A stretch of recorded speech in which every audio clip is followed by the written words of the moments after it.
हिंदुस्तान में मुझसे हिसाब मांगा जाता था। मोदी, तुमने दुनिया के लोगों को वैक्सीन देने की क्या जरूरत थी? जो सम्मान मुझे दुनिया में मिला है वो मोदी का नहीं है, न ही मोदी का उस पर हक है। ये सम्मान 100%, 100% 140 करोड़ देशवासियों का है, उनका अधिकार है। और मैं ये सम्मान उन्हीं को समर्पित करता हूं। भारतीय समुदाय का जो कार्यक्रम था, वहां ऑस्ट्रेलिया के प्रधानमंत्री का आना गौरव की बात, लेकिन इतना ही नहीं, उस समारोह में पूर्व प्रधानमंत्री भी थे। उस समारोह में पूरी अपोजिशन पार्टी के मेंबर से, रूलिंग पार्टी के मेंबर से, ये लोकतंत्र का वातावरण ऑस्ट्रेलिया के लोग में। मोदी जी को जय श्री राम, जय श्री राम, जय श्री राम। सबसे पहले मोदी जी को जय श्री राम, जय श्री राम, जय श्री राम। मैं इस पवित्र धरती को प्रणाम करता हूं।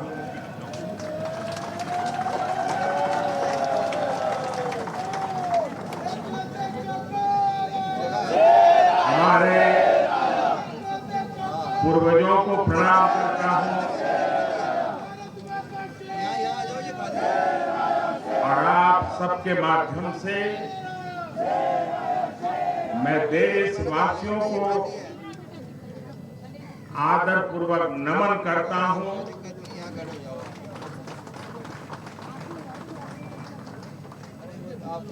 ये आप ही का पुरुषार्थ है,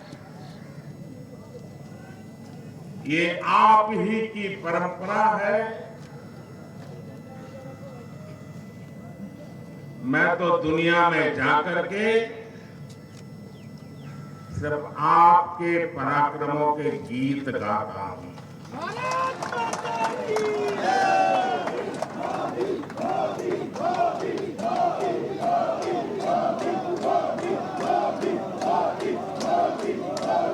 मैं दुनिया के देशों में जाकर के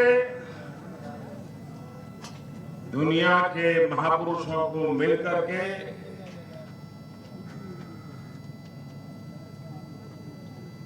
हिंदुस्तान के सामर्थ्य की बात करता हूं, हिंदुस्तान की युवा पीढ़ी की टैलेंट की चर्चा करता हूं और अवसर मिलने पर भारत कैसे खील उठता है, भारत के नौजवान कैसा पराक्रम करके दिखाते हैं, ये बात मैं दुनिया में जाकर के बताता हूं।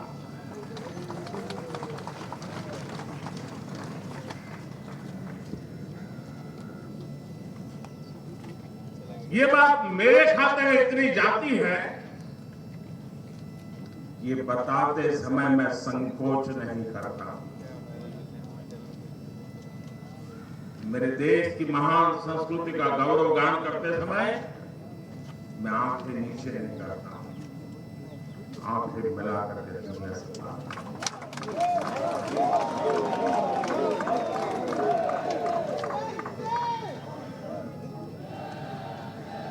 और ये सामर्थ्य क्यों आया है? ये सामर्थ्य इसलिए है क्योंकि हमारे देश ने पूर्ण बहुमत वाली सरकार बनाई है। आप सबने देश को पूर्ण बहुमत वाली सरकार बनाई, और जब पूर्ण बहुमत वाली सरकार का प्रतिनिधि विश्व के सामने जब कोई बात बताता है तो दुनिया ये विश्वास करती है कि ये अकेला नहीं बोल रहा है, 140 करोड़ लोग बोल रहे हैं।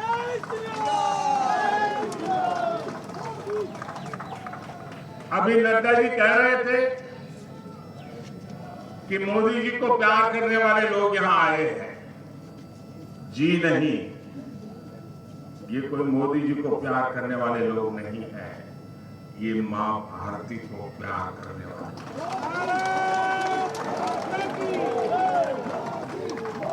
ये हिंदुस्तान को प्यार करने वाले लोग। हिंदुस्तान का नाम रोशन होता है तो 140 करोड़ देशवासियों का जज्बा नई ऊंचाइयों को छूने लगता है। भारत माता की। और मुझे बताया गया आप सुबह 3 बजे से आए।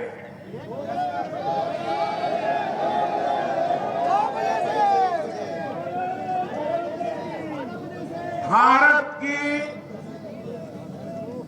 दुनिया में सही पहचान बने, भारत का दुनिया में जय जयकार हो, कोई हिंदुस्तानी इतना खुशियों से भर जाता है, वो रात को 3 बजे यहां आकर के पहुंच जाता है।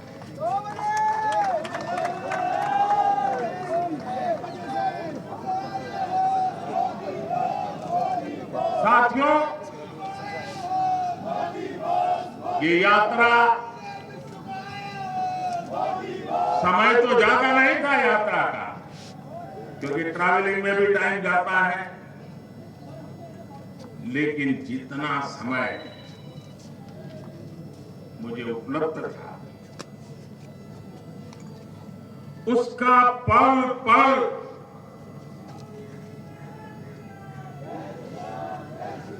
मैंने देश की बात करने में, देश की भलाई के लिए निर्णय करने में अपना समय पूरी तरह से उपयोग किया है।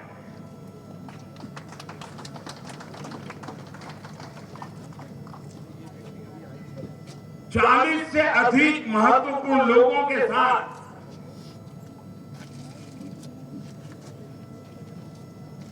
मिलने का अवसर मिला। और एक बात जो शायद हिंदुस्तान में जिसकी चर्चा बहुत कम है, और क्यों कम है वो तो समय बताएगा, जो भी नेता मिलते थे, खास करके G7 समूह जो दुनिया के समृद्ध देशों का समूह है, वे भारत में G20 के जो प्लानिंग हुआ है और उनके देश के लोग उन मीटिंगों में यहां आए हैं, वापस जाकर के उन्होंने वहां रिपोर्टिंग किया है। भारत के नागरिकों ने G20 समूह की करीब 150 से ज्यादा मीटिंगें हो चुकी है। 100 से अधिक हिंदुस्तान के अलग अलग कोने में मीटिंगें हुई है और दुनिया के 40-45 देशों के प्रतिनिधि उसमें आए हैं। और उन्होंने जाकर के वहां जो बताया है, भारत के लोगों ने जिस प्रकार से उनका सम्मान किया, स्वागत किया, ये जो वहां बताया है, उसका इतना प्रभाव उन लोगों के मन पे है कि भारत की इस ताकत की पहचान हमें G20 समूह की मीटिंग में गए हुए हमारे प्रतिनिधियों के माध्यम से मिली है। हम बहुत अभिभूत हैं। कौन हिंदुस्तानी होगा जिसको गर्व नहीं होगा?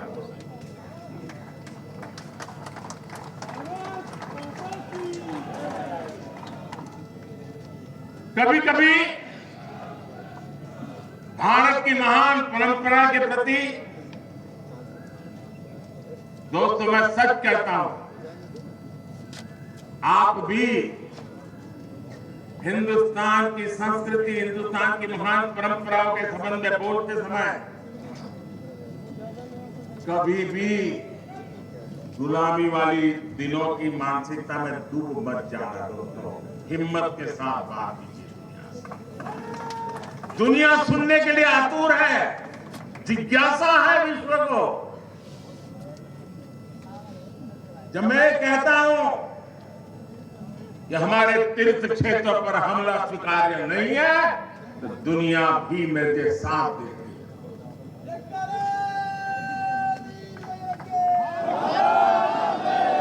हिरोशिमा की धरती, जहां पर मानव संहार का भयानक घटना घटी थी,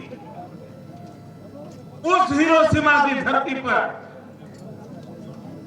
जब पूज्य बापू की प्रतिमा लगती है, शांति का विश्व को संदेश बड़े गर्व के साथ हम पहुंचा पाते हैं।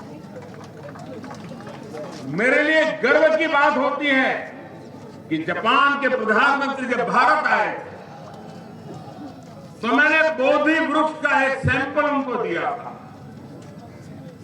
और उन्होंने बड़े गर्व के साथ मुझे बताया कि मोदी जी, जब मैं भारत आया था, आपने मुझे जो बोधि वृक्ष का पौधा दिया था वो मैंने हिरोशिमा में, जहां ये बड़ा मानव संहार हुआ था, उस बोधि वृक्ष का पौधा वहां लगाया है और करुणा का, भारत का संदेश आने वाली पीढ़ियों को मिलता रहे, इसके लिए मैंने ये सोचा।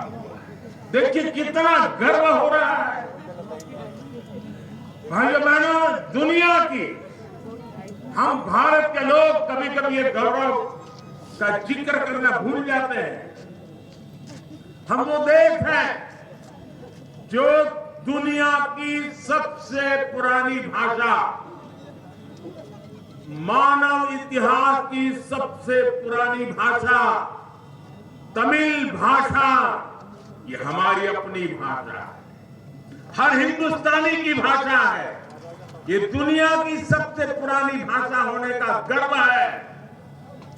और जब मैं पीएनजी में वहां के गवर्नर, जिनके पूर्वज भारतीय हैं, उन्होंने तमिल भाषा का महान ग्रंथ तिरुकुरल का पीएनजी की भाषा में भाषांतर किया और उसका लोकार्पण करने का मुझे सौभाग्य मिला। आप कल्पना कर सकते हैं कि हिंदुस्तान की महान विरासत को आज दुनिया कैसे पूजने लगी। साथियों, ऑस्ट्रेलिया, उसके संबंधों में बहुत उतार चढ़ाव के दिन देखे हैं देश में, लेकिन वो देश आज भारत को अपना मानता है, भारत को सम्मान से देखता है और वो भारत के भविष्य के साथ अपना भविष्य जोड़ करके देखता है। ये अपने आप में हर भारतीय के लिए बड़े गर्व की बात है। और मैं देख रहा था कल, जब मैंने देखा कि पूरे ओपेरा हाउस पर हिंदुस्तान के तिरंगे रंग की रोशनी करके उन्होंने भारत को सम्मानित करने का बहुत ही उम्दा प्रयास किया और भारतीय समुदाय का जो समारोह था, हिंदुस्तान के लोगों ने इसको देखा है, दुनिया ने देखा है। लेकिन सबसे बड़ी बात, लोकतंत्र की आत्मा क्या होती है, लोकतंत्र का सामर्थ्य क्या होता है। साथियों, आपको जानकर के खुशी होगी, और मैंने अब तक जितना भी कुछ देखा पढ़ा, मुझे इस बात की तरफ ध्यान नहीं गया मेरा, और इसलिए मैं बताना चाहता हूं, भारतीय समुदाय का जो कार्यक्रम था, वहां ऑस्ट्रेलिया के प्रधानमंत्री का आना गौरव की बात। लेकिन इतना ही नहीं, उस समारोह में पूर्व प्रधानमंत्री भी थे, उस समारोह में पूरी अपोजिशन पार्टी के मेंबर्स थे, रूलिंग पार्टी के मेंबर्स थे। ये लोकतंत्र का वातावरण ऑस्ट्रेलिया के लोग में भारतीयों के प्रति, चाहे पक्ष सत्ता का हो, चाहे पक्ष विपक्ष का हो, सबके सब मिलजुल करके भारतीय समुदाय के इस कार्यक्रम में उतने ही उमंग और उत्साह के साथ शरीक हुए थे। और भारत के प्रतिनिधि को, भारत के सेवक को, दोनों पक्ष उतना ही आदर और सत्कार कर रहे हैं। साथियों, ये यश मोदी का नहीं है। हम कतई ऐसी गलती मत करें ये यश हिंदुस्तान के पुरुषार्थ का है, 140 करोड़ हिंदुस्तानियों के जज्बे का है।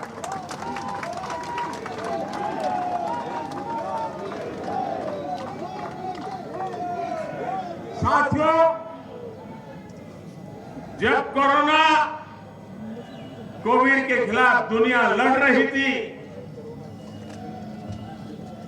एक एक व्यक्ति को जिंदगी बचाने के लिए एक एक परिवार जूझ रहा। संकट बड़ा गहरा था। रास्ता सिर्फ अंधेरे के सिवा कुछ नजर नहीं आ रहा था। इस बीमारी से कौन बचाएगा, कैसे बचाएगा, कौन सी जड़ी बूटी काम आएगी, दुनिया उलझन में थी। हर कोई अपनी अपनी कोशिश कर रहे थे। विश्व के समृद्ध से समृद्ध देश भी कोविड के सामने घुटने टेक चुके। उस पल को याद कीजिए, हमने भी अपने कई परिवारजनों को खोया।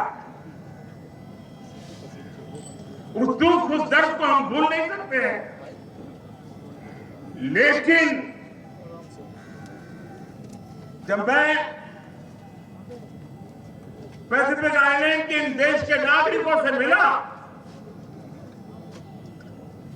हर किसी की आंख में, चाहे ड्राइवर हो, होटल में काम करने वाला कोई व्यक्ति हो, चाहे सब समारोह के गेट पर खड़ा हुआ कोई व्यक्ति हो, चाहे सिक्योरिटी में काम करने वाला जवान हो, हर किसी की आंख में, जब हम उससे आंख मिलाते थे,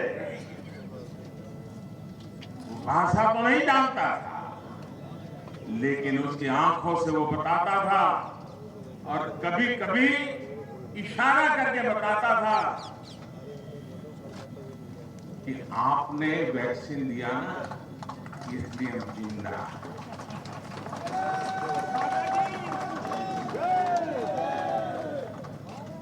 दुनिया के कोटि कोटि लोगों की जिंदगी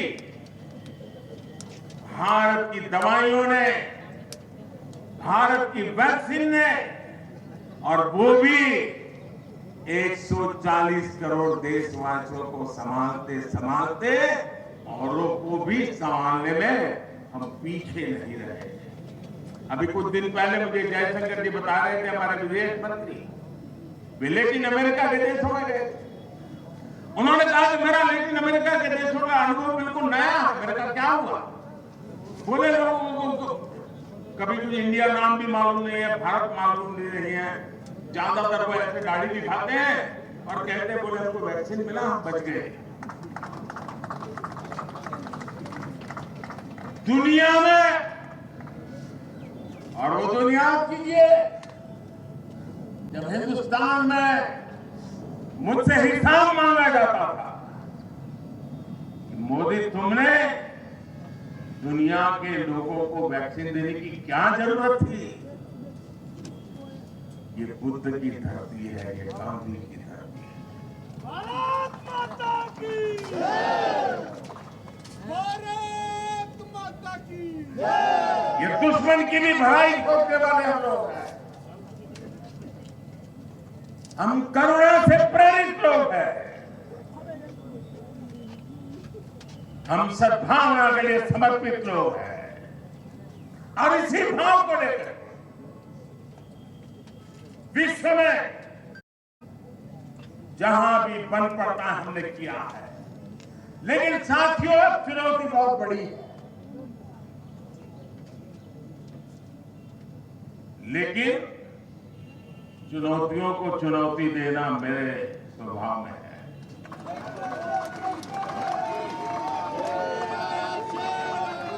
और चुनौती दो है।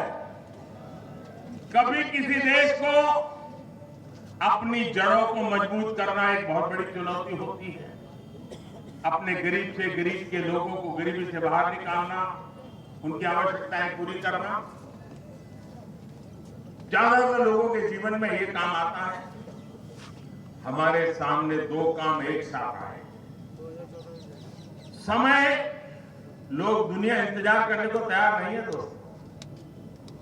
हमारे सामने विश्व की अपेक्षाओं के अनुरूप भारत को नए शिखर पर ले जाना ये बहुत बड़ी चुनौती है। विश्व की आशा आकांक्षाएं भारत से बढ़ रही है। विश्व की हर समस्या के समाधान में भारत कुछ रास्ता निकाले, भारत उस रास्ते पर हमारे साथ चले। भारत क्या सोच रहा है हमें बताए। दुनिया के हर कोने से यही आवाज आ रही है। लेकिन साथ साथ 140 करोड़ का देश,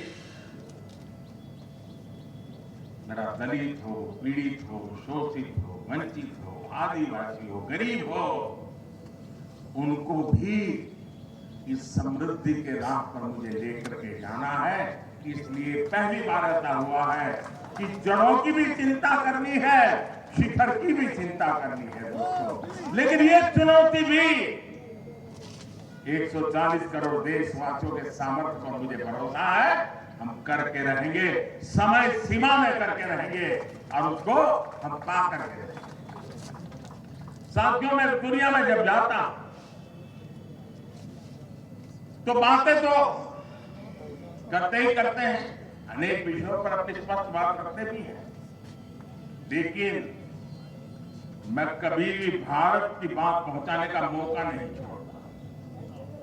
इस बार मैं जिन देशों में गया, ज्यादातर उसका मूल सामर्थ्य आदिवासी समाज से है, चाहे ऑस्ट्रेलिया हो, चाहे पैसिफिक आइलैंड के देश हो।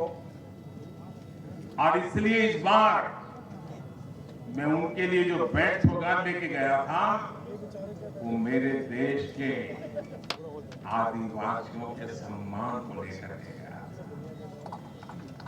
मेरे आदिवासी समाज में जिन कृतियों का निर्माण होता है मैं उसे ले गया था, और मैंने मेरे देश के आदिवासी समाज का सामर्थ्य और उन देशों के आदिवासी समाज का सामर्थ्य उसको जोड़ने के लिए एक सिंबॉलिक रूप में मैंने इसका भी ध्यान रखा। चीजें कभी कभी छोटी होती है, लेकिन सामर्थ्य बहुत बड़ा होता है, उसकी ताकत बहुत बड़ी होती है। और मैंने ये बात तब देखी, शायद ये जानकर के आपके लिए भी नई खबर होगी। मैं जब पहली बार यूके गया था तो वहां की महारानी उस समय जीवित थी, अब तो वो नहीं रही। उन्होंने हमें भोजन पे बुलाया था। हम बहुत ही कम लोग थे। आमतौर पर प्रोटोकॉल में वो सामने बैठते हैं, हम इस तरफ बैठते हैं, लेकिन उन्होंने एक माँ की तरह अपनी सीट छोड़ करके मेरे बगल में बैठ करके, देखिए तुम्हारे लिए मैंने ये वेजिटेरियन बनवाया है, ये तुम्हारे लिए ये वेजिटेरियन बनवाया, माँ की तरह। बाद में जो हुआ वो मेरे लिए सबसे बड़ा आज भी प्रेरणा देता है। बाद में वो मुझे एक और कमरे में लेके गए महारानी, और उन्होंने मुझे उनको जो बैठ सौगातें मिली थी उसमें से कुछ चीजें दिखाई। उसमें मुझे एक छोटा सा उन्होंने हैंडकरचिप दिखाया, 4 इंच बाय 4 इंच का होगा, छोटा सा, और धागे से हमारे यहाँ जो बनाते उस प्रकार का। बड़े प्यार से उसको छू करके मुझे फिर मेरे हाथ में दिया, बोले आप भी देखिए। मैं भी आश्चर्य था कि छोटा सा हैंडकरचिप इतने प्यार से इंग्लैंड की महारानी मुझे क्यों दिखा रही। जब उन्होंने दिखाया तो मुझे कहा, मोदी जी मेरी जब शादी हुई थी, देखिए महारानी जी कह रही है, मोदी जी मेरी जब शादी हुई थी तब महात्मा गांधी ने मुझे दिया था।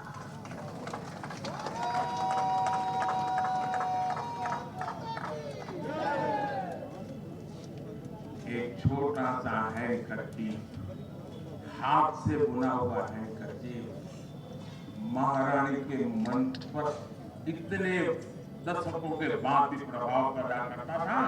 तब से मैंने समझा था कि मेरे देश की हर एक चीज की ताकत है, हर एक चीज का सामर्थ्य है। दुनिया के सामने लेके गया और उन देशों को मैंने भेंट में दी, इस गर्व के साथ दी। ये मेरा आदिवासी समाज है जिन्हें सदियों से महान परंपराओं को निभाया है। गुजरात के शहर की आज तरह विश्व की सारी दुनिया में आकर जैसे जैसे भारत का सम्मान बढ़ रहा है, भारत का सत्कार बढ़ रहा है, वैसे वैसे भारत से अपेक्षाएं बढ़ रही है। ये हम सबका काम है कि हम मिलजुल करके देश को इतनी तेजी से आगे बढ़ाए, इतनी तेजी से आगे बढ़ाए ताकि दुनिया की अपेक्षाओं को पूरा करने में हम कभी पीछे न रहे। मैं फिर एक बार इतने जल्दी सुबह 3 बजे से यहां पहुंचना, इस प्रकार से स्वागत सम्मान करना, स्वयं राष्ट्रीय अध्यक्ष जी का यहां आना, दोस्तों ये प्यार मैं कभी भूल नहीं सकता। मैं फिर एक बार आपको हृदय से अभिनंदन करता हूं। और जयशंकर जी के पास तो बहुत ही अंदरूनी बातें होती है, आज समय अभाव में उन्होंने बहुत कम बताई, लेकिन कभी उनके साथ बैठोगे तो बहुत कुछ सुनने को मिलेगा, क्योंकि दुनिया को 50 साल का उनका अनुभव है विदेश विभाग का, लेकिन इन दिनों एक नया रूप देख रहे हैं दुनिया का, और हम भी उस कंपैरिजन को देखते हैं। ये जो बदलाव है वो अपने आप में 140 करोड़ देशवासियों का सामर्थ्य है। जो सम्मान मुझे दुनिया में मिला है वो मोदी का नहीं है, न ही मोदी का उस पर हक है।